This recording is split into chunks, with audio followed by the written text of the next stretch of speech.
É isso. Então aqui a gente tem, vamos ver um pouquinho as principais doenças causadas por protozoários, né, os seus causadores, agentes transmissores e sintomas e prevenção. Esse é o básico que eu quero que vocês tentem ver com essa aula, certo?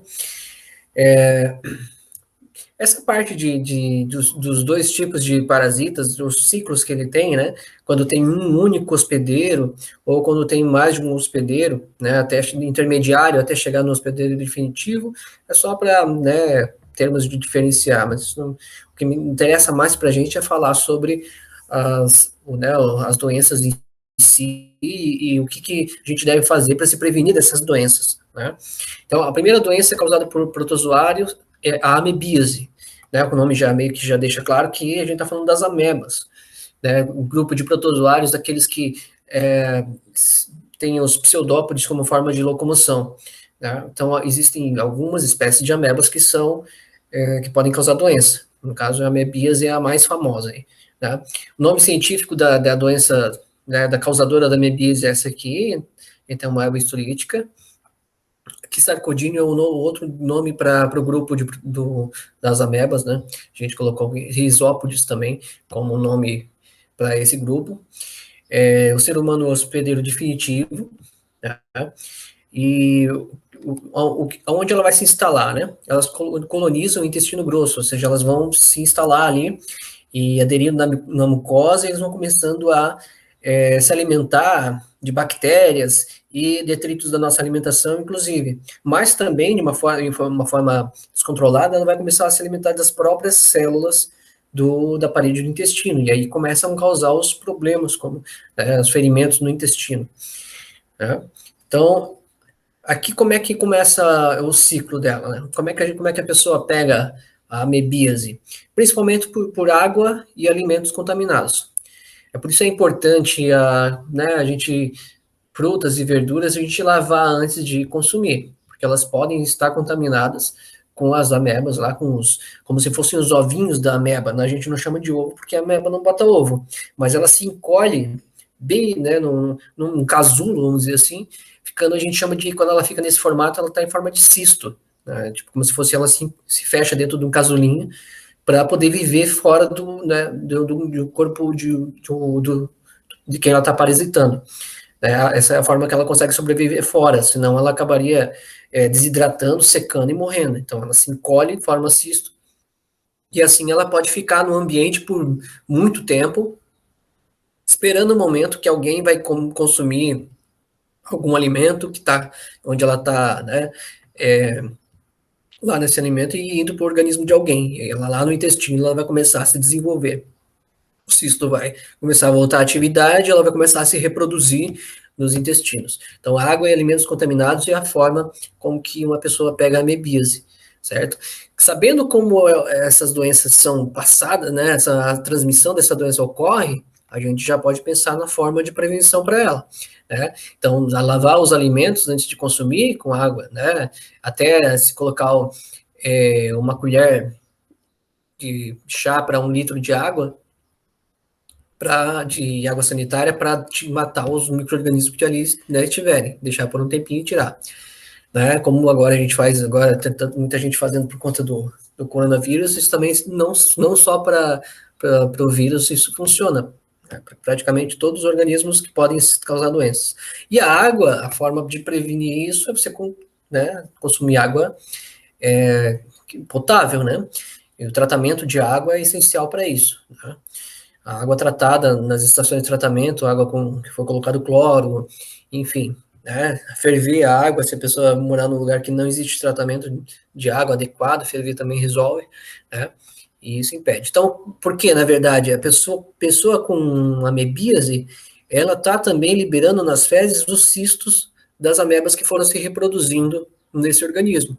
E esse material contaminado, o esgoto, por exemplo, que também não é tratado, aliás, daí também uma outra forma de prevenir essas doenças é ter esgoto tratado, né? E a gente sabe que isso não é uma coisa que a gente tem grande, né? A gente não tem uma rede de esgoto ainda bem eficiente para evitar que os nossos rios estejam contaminados, né, com fezes humanas. Então, seria uma forma de prevenir uma doença como a amebíase, né? Com água, né, você tratar o esgoto seria uma das formas de prevenir, né? A amebíase ainda ela tem vamos dizer assim, uma piora na situação, assim, que a pessoa que está com amebíase, ela vai sentir dor intestinal, vai ter febre, né, vai ter até, às vezes, ferimentos na parede do intestino, que podem levar até a hemorragias e tal, né? E isso vai aparecer como sintoma, né? A pessoa vai ter a chamada a diarreia com sangue, enfim.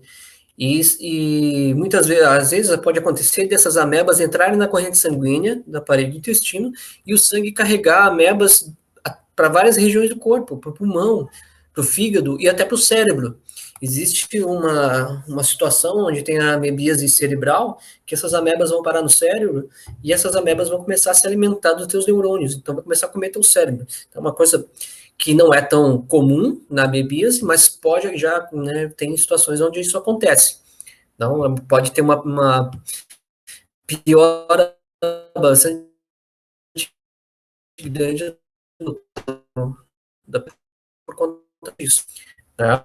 Outra doença também transmitida pela água e alimento contaminado é a giardíase. Causa a giardia. Né? Giardia é um protozoáriozinho. E então a ingestão de alimentos, você vai se alimentar de frutas, alguma coisa crua, você tem que lavar para evitar que ela possa estar contaminada com essa giardia. Né? Então, assim, a giardia ela é muito comum nos rios, na água dos rios, por conta de que ela contamina animais e ela vive no ciclo de vida dela usando os animais silvestres e os rios ficam contaminados às vezes com giardias. Em água com pouca, né, em água não tratada é muito possível encontrar esses protozoários. Vai ter mais ou menos os mesmos sintomas, né, dor abdominal, febre, só que, né, essa giardíase, ela fica meio que limitada à questão intestinal mesmo, né? De ter problemas aí de dor, de infecção intestinal, tá? A profilaxia é o nome que se dá às formas de prevenção para a doença, né? E ali diz profilaxia idem amebíase, significa que as mesmas medidas que deve se tomar na amebíase para evitar o contágio, também podem ser usadas para giardíase. Água contaminada transmite, alimentos que não foram lavados podem transmitir também, então lavar os alimentos e ter água tratada. E ter o tratamento de esgoto também, que é uma demanda que a gente ainda precisa melhorar muito, tá?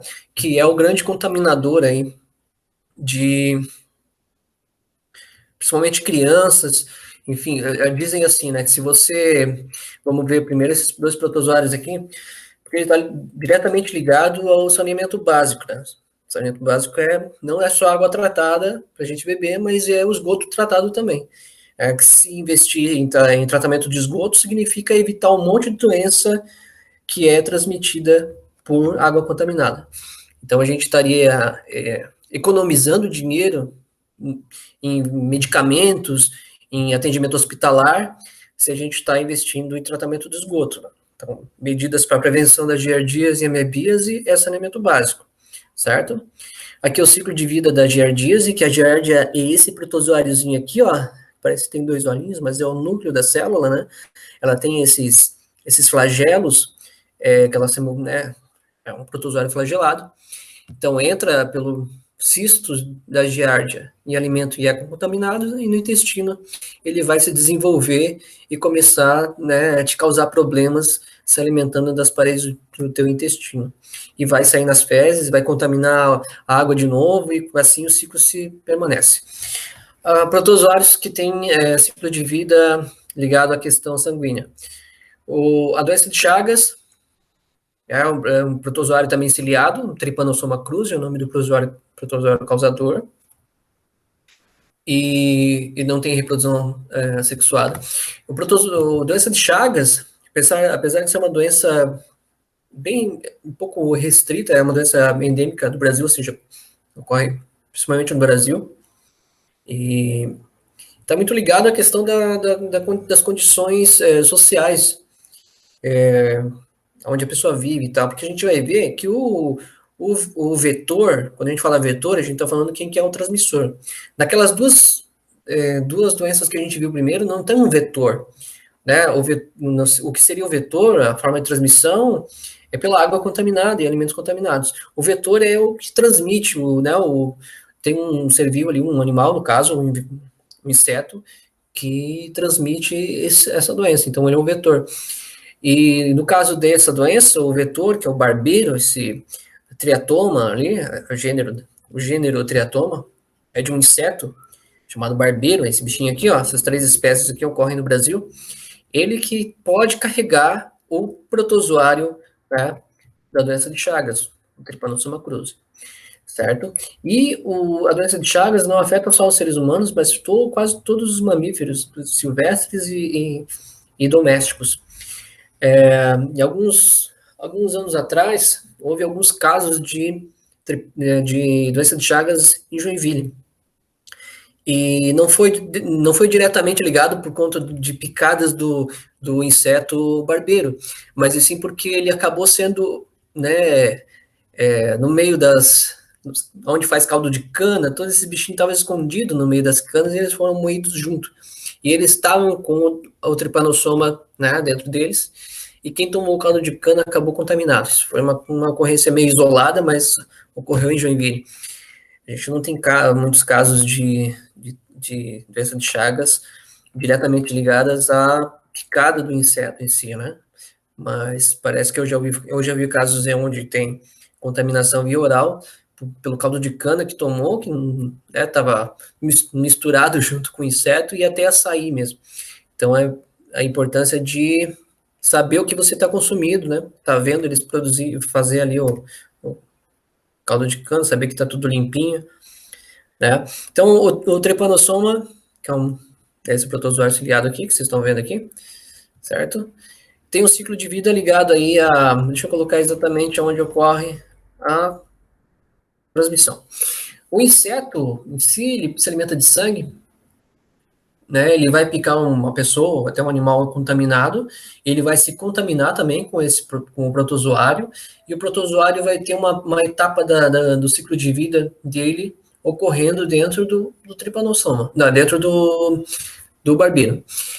E quando ele estiver picando uma pessoa e ele estiver contaminado, ele vai estar se alimentando de sangue lá da pessoa lá, e ele, né, acaba fazendo suas necessidades aqui, né, ele vai acabar defecando em cima da pessoa, ele tá comendo para um lado, tá fazendo para o outro, mas enfim, né. E aí a pessoa, o bicho é grande, ele faz um buraco enorme na pele, ele vai lá e durante a noite vai coçar aquela mordida do bicho. E coçando ele espalha as fezes dele na pele, e aí é a oportunidade do protozoário né, entrar pela pele onde o barbeiro mordeu, fez um buraco, e acabar entrando na corrente sanguínea. E aonde ele vai? Né? O Trypanosoma ele tem preferência por 2 órgãos, somente fígado e coração. Né? Ele vai lá no músculo cardíaco, né, no músculo do coração, e começa a fazer o seu ninhozinho lá, se reproduzindo entre as fibras musculares. A pessoa pode pegar, né, aqui no caso ficou inchado porque a pessoa levou uma picada de barbeiro, e aí deu a reação inicial, né, do inchaço e tal. Depois isso aqui vai passar, e a pessoa não vai mais sentir nada. Por até 40 anos. A pessoa pode ficar aí 20, 40 anos sem ter nenhum sintoma. Enquanto isso, o Trypanosoma, lá, o protozoáriozinho, vai estar lá se reproduzindo dentro das fibras do coração. E vai causando ferimentos né, no músculo cardíaco, o coração vai se regenerando, né, vai causando mais ferimentos, o que vai acontecendo? Vai fazendo com que o coração vai começando a ficar num tamanho muito maior, porque ele vai estar todo infestado desses protozoáriozinhos. Vai dar um negócio chamado, que a gente chama de miocardite, que é uma infecção do coração, ou então o cardiomegalia, mega de grande, né, o coração muito grande. Isso vai levar a uma insuficiência cardíaca. Então, pense, pode levar 20 a 40 anos para a pessoa começar, né, a ter os sintomas, e aí é meio tarde, né? Vai ter problemas difíceis de resolver, porque o coração já está deformado, né? A pessoa não tinha sintomas e o coração dela já foi afetado, né?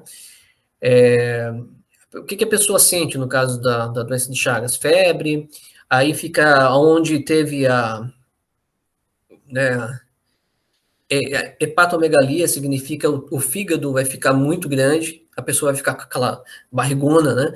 E vai ficar, né? Dá para ver por causa disso, porque além do coração, o fígado também pode crescer bastante, e daí a pessoa sente também dores, né, na região abdominal. Essas insuficiências cardíaca e neurológica já são sintomas bem agravados já da situação, né? A pessoa com certeza vai ter sintomas mais leves antes, mas né, se não buscar ajuda, às vezes não tem mais volta da situação, né? É uma situação sem retorno. Então, a transmissão, já falamos, né? É transmitido pelo mosquito barbeiro, na picada dele, né? Transfusão sanguínea também entra, porque vai que a pessoa estava contaminada, mas isso aqui é meio complicado, meio difícil, porque o sangue é testado antes de ser passado por uma pessoa, é muito difícil isso acontecer, senão as pessoas vão começar a dizer, não vou doar sangue, não vou querer receber sangue numa transfusão, porque vai que está contaminado.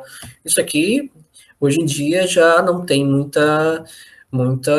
né, não é muita verdade, né? Apesar de que existe uma possibilidade remota, né, de às vezes a pessoa doou sangue e isso pode não ter sido detectado, pode até acontecer, mas isso é muito raro é muito raro isso acontecer. Congênita é quando passa da mãe para o filho através da placenta, ou pela amamentação, quando a mulher daí, mas ela já está na fase aguda também, com certeza ela vai ter já percebido que algo não está legal no organismo dela, e ela vai ter, o ideal procurar ajuda. Transplante aqui é o cara receber um coração, né, com já tendo esse problema, que é uma situação também bem mais difícil isso acontecer, mas também não é impossível. Então, o que se deve fazer no caso de prevenção para a doença de Chagas? A primeira coisa que a gente devia pensar é a questão de melhorar as habitações, né, onde existem esses casos. Na verdade, não precisava pensar nisso, né, não que esses casos, devia melhorar as habitações em todas as situações, né. Não é só por causa da doença de Chagas, mas para evitar todos os outros problemas que vêm relacionados em habitações precárias, onde não tem saneamento básico e todas essas coisas, né? Então, a doença de Chagas é um exemplo onde né, habitações com mais problemas de saneamento básico e até mesmo de né, casas de alvenaria fechadas, onde impedem a entrada desses bichos, tá? Já é uma forma de você evitar que o barbeiro tenha contato com as pessoas, né? E no caso você também tentar combater o próprio mosquito, então, o próprio inseto barbeiro, no caso, né? O controle do doador de sangue, isso já é feito, acho que não cabe a gente tem que pensar no que a gente pode cobrar que você faça, né? E nós mesmos fazer. O que a gente pode fazer é combate ao mosquito, ao barbeiro, e cobrar que as pessoas tenham condições de vida mais dignas e mais saudáveis, né?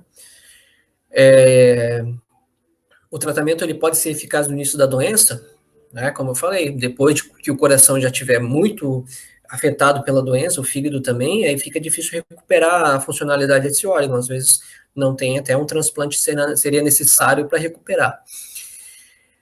Só como, né, curiosidade, né, em 2015 foi anunciada uma vacina brasileira, até porque a doença de Chagas ela é praticamente só brasileira, né, acontece só no Brasil.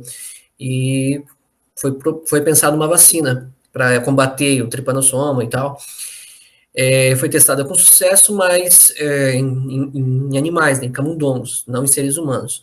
A gente já está em 2020 e até hoje não existe uma vacina para essa doença. Aliás, é uma outra coisa, né? As doenças que acometem mais pessoas mais simples, como no caso da doença de Chagas, são doenças um pouco negligenciadas pela ciência, já que não existe muito interesse pela indústria farmacêutica de produzir remédio para quem não pode pagar, né? A malária, outra doença ligada ao ciclo sanguíneo, né? Não confundir malária com febre amarela, com dengue, com todas, né? Qual mais que a gente tem? Enfim, tem um monte de doença que são muito parecidas, malária, todas elas. A malária é causada por um protozoário, né? Então a gente está falando de doenças causadas por protozoários, né? Febre amarela, dengue, né? Chikungunya, zika, é tudo vírus. São outros organismos, né? Totalmente diferentes. A forma de transmissão pode ser parecida, mas no caso a malária é diferente porque ela é um protozoário. Então, assim, existem três tipos de protozoários causadores de malária, tá? Esses Plasmodium vivax, né? Esse Plasmodium malaria e o Falciparum, que são três espécies diferentes de protozoários. Como é que eles conseguem diferenciar, né? Pelos ciclos de febre. Então, assim, de 48 horas, cada 48 horas, tendo febre, você já indica que você está com o Plasmodium vivax, né? E essa forma benigna seria, tipo, aquela que tem menos chance de levar à morte, né? Ocorreria a cada 3 dias você teria ciclos de febre, né? A Plasmodium malaria, de 72 horas, a cada 72 horas você tem febre, né? E a falciparum é a mais irregular, entre 36 e 48 horas a pessoa tem febre, né? E também é perigosa, porque pode levar essa forma maligna, ela destrói as hemácias, isso tem a ver com a forma como que o plasmódio vive, né? Como é que ele interfere no nosso organismo. Deixa eu ver se eu acho uma célulazinha aqui. Então, assim, a gente tem a entrada do organismo, do protozoário no nosso corpo, ele vai até o fígado e começa a se espalhar pelas células sanguíneas, nas hemácias. Ele entra dentro das hemácias, começa a se reproduzir dentro delas até elas explodirem e morrerem, né? Então, nessa situação, a pessoa vai começar a ter sintomas de anemia por falta de células vermelhas do sangue. É porque o plasmódio lá, o protozoário, está matando todas elas. E também matando as células do fígado, né? Esse é o problema. Então, assim, essa é a parte mais pesada da doença, onde pode levar à morte, porque essa morte das hemácias vai começar a fazer como se fossem coágulos de sangue dentro dos vasos sanguíneos, né, vai ter entupindo né, os vasos sanguíneos, e alguns órgãos podem parar de receber sangue, pode levar a vários problemas de, que pode levar à morte, no caso. Aqui é né, o gráfico. Cada tipo de malária e os ciclos de febre, né? Para saber qual que tipo que é. Quem que é o transmissor da malária? É um mosquito do gênero Anopheles, esse mosquitinho aqui, tá? A gente não consegue diferenciar olhando quando ele está lá voando na nossa casa, né? Mas enfim. O Anopheles é mais ligado a ambientes florestais, então provavelmente que ele não vai estar dentro da casa de ninguém, né? Então, aqui o ciclo, como eu estava mostrando para vocês, o mosquito entra, não é todo mosquito anófeles que vai estar com malária, assim como nos outras doenças que eu falei, febre amarela e tal. O mosquito ele tem que picar alguém contaminado, se contaminar com o protozoário vai ter uma fase da vida dele de reprodução dentro do mosquito, e depois ele vai lá, pica a pessoa já com os protozoários que se reproduziram dentro do mosquito e passa para a pessoa. E assim infecta o fígado e as células sanguíneas. Tá? Então, como estava colocando ali, né, que é um mosquito transmissor e tal, essa aqui é a parte popular. Profilaxia, que é né, a prevenção. Tratar os doentes para evitar que eles transmitam ainda mais, né? Você meio que isolar eles e tal. Controlar o mosquito, ou seja, usar repelente, usar tela em casa, né? Evitar deixar água parada também para evitar a proliferação do mosquito, né? E isso tudo vai evitar que você tenha contato com o mosquito em si, né? Também em 2015 houve a primeira vacina contra a malária, foi aprovada pela agência europeia, mas não existe uma grande campanha de vacinação contra a malária. A malária está praticamente bem mais localizada no norte do país, onde é a Amazônia, toda aquela região ali. no resto do país ela ocorre de forma meio pontual, quase que, né, se olhar a quantidade de pessoas com outras doenças causadas por mosquitos, a malária não é a mais proliferada, vamos dizer assim, mas é perigosa igual as outras lá que a gente viu. A leishmaniose, essa sim é uma doença que tem na nossa região, né? Também é transmitida por um mosquito, tá? Um mosquito palha, um mosquito bem pequenininho, quase o tamanho de um borrachudo. Existem duas formas da leishmaniose, né? A forma que ocorre, que diz cutânea, quer dizer, pele, né? Ocorre na pele, e a tegumentar, que seria nos órgãos internos. O protozoário é o mesmo, a Leishmania brasiliensis. Não, a Leishmania chagas. São dois tipos de protozoários causadores.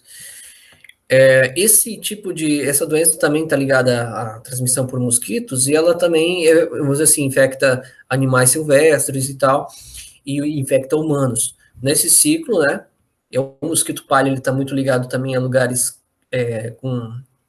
com floresta, então tem muito disso, né?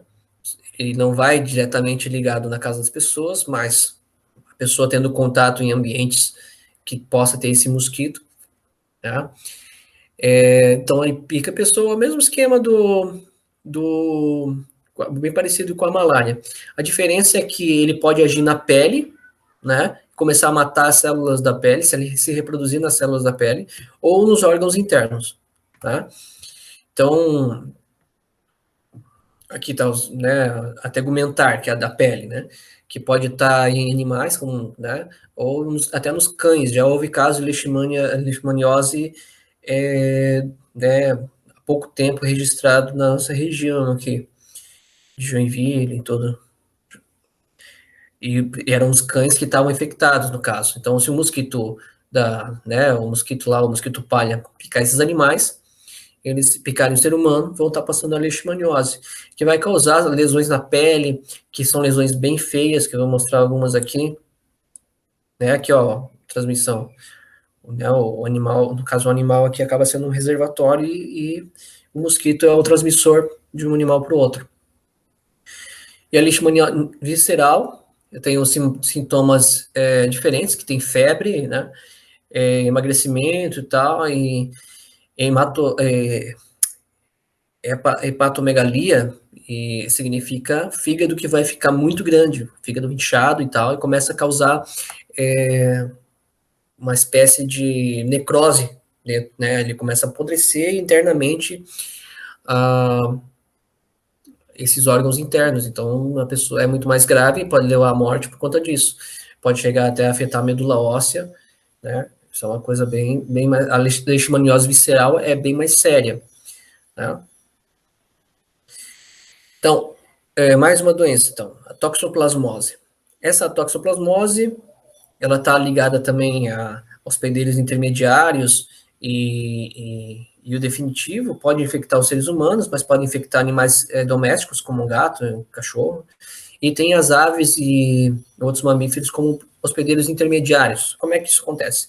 Bom, primeiro, a toxoplasmose é causada pelo Toxoplasma gondii, que é o protozoário causador. Então, assim, esse ciclo mais ou menos natural da doença, vamos dizer assim, né? Entre os animais aqui. As fezes contaminadas com esses cistos do toxoplasma acaba, né, contaminando aves e outros animais, como roedores aqui, né? E depois eles contaminados acabam passando esses cistos para, né, se reproduzem e volta para a cadeia, pode contaminar o gato de novo e o cachorro de novo. E aí, às vezes, acontece de esse ciclo acabar saindo né, entre os animais domésticos e silvestres e passando para os seres humanos, quando eles se alimentam de, né, alimentos e água contaminada com esses cistos. Novamente, a questão de cuidado que você come, não comer direto, lavar antes de comer, para evitar que você acabe ingerindo cistos desse protozoário. Ou então sangue contaminado também, mas a gente falou que os sangues são testados e dificilmente vão passar doenças assim né, pelo sangue. Essa é uma doença que geralmente ela não tem sintomas, né? Agora, em casos graves, onde a pessoa tem uma imunodeficiência, ou seja, ela tem um comprometimento do sistema imunológico dela, isso pode levar a problemas do fígado, no coração, e levar até a cegueira, porque ela afeta a retina, né? Então, nas pessoas que têm uma imunidade legal, provavelmente esse protozoário vai lá ficar escondido lá dentro sem se manifestar, a não ser que a imunidade dela baixe, e aí pode ter algum desses sintomas.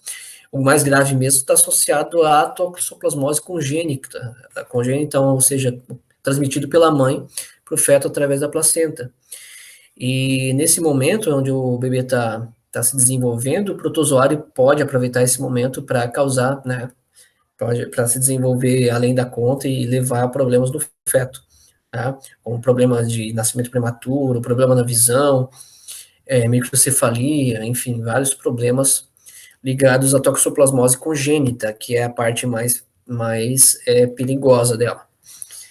A tricomoníase, a última doença causada por protozoários, que é uma DST, né? O nome do agente causador, Trichomonas vaginalis, que também é um protozoário flagelado, é transmitido das relações sexuais ou então por roupas íntimas que às vezes compartilhadas, que é uma coisa que não deve fazer, né?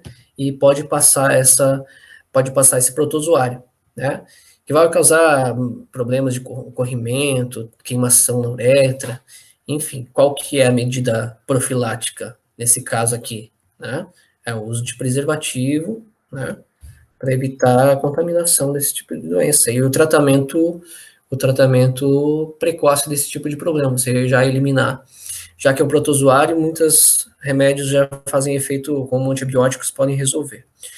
É isso, essas são as doenças causadas por protozoários, né? Deem uma olhadinha novamente nas que vocês, novamente nessa aula, quando eu passar a atividade para vocês, valendo nota, certo? O foco principal dessas doenças, dessa aula, é você saber o nome da doença, protozoário causador, alguns sintomas e modo de prevenção, certo? Se vocês souberem isso, vocês vão se dar bem na avaliação e também não vão ficar tão suscetíveis a pegar esses tipos de doenças. Vão ser pessoas que vão poder se prevenir, certo? É isso. Até a próxima aula.